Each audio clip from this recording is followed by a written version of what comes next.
in South East because of people working.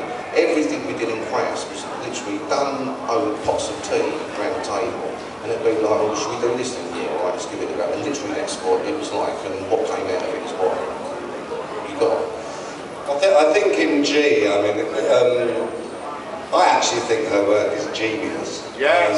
It is just, there's nothing to compare with it, in my view. I think she's one of the most underestimated artists of the late 20th century. I mean, I felt that we were art students together in East London, you know, and when I first met her, I was just blown away by her pure beauty of her work. And to take her, when in those days she was doing life drawing and etching and, you know, the things that all the rest of us art students were doing, with a funny edge. But to bring that to the sort of political vision that she had, I just think is the most unbelievable achievement. And she's still at it, you know, so all praise to her. Yeah, well, what was amazing about it?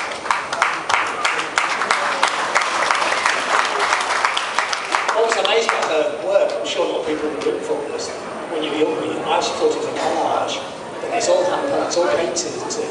Well, the amazing thing is Peter Kennard, who some of you might know, he was the guy who did all the big C&D posters, pretty wonderful work.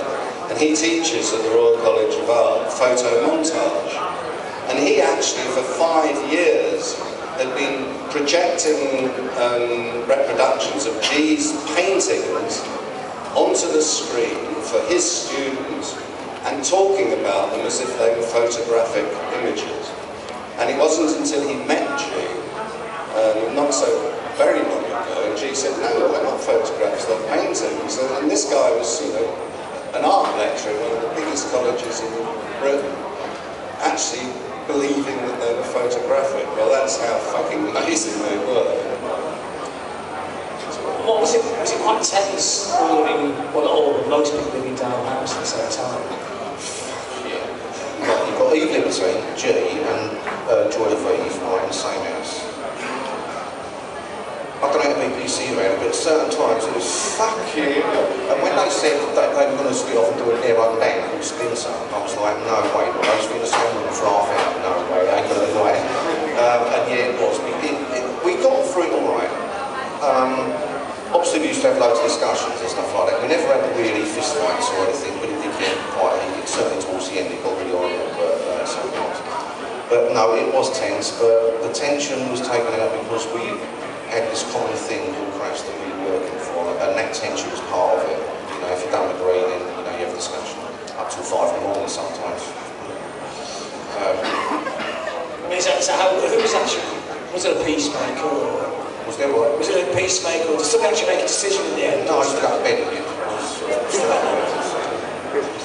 How did you make decisions in the end if everybody was coming in for different angles? During the 7 years that we operated, we actually had a system. If someone said no, they didn't have to reason it. You know, so say for example, someone wrote a song, someone didn't like it, then you only had to say no, and that was it, out the window.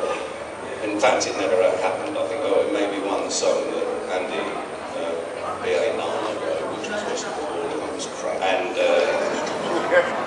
I think we all said no to that. There wasn't any problem. So it never actually happened. But that essentially was the principle that we worked on, the veto principle. So we didn't have to agree. The only thing was if we disagreed, then there wasn't going to be discussion. It just went out the window. It never happened. So we bring it up to more like recent times. Like Steve, there was a controversy in Crass camp and Steve started playing the Crass songs. So you weren't happy about this initially, were you? So you wrote the essay about it.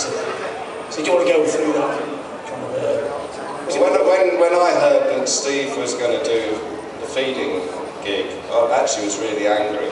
I thought, no, this is sort of a denial of everything that I thought we were. I thought, what's he doing, putting together a sort of faux Crass band, all this sort of shit.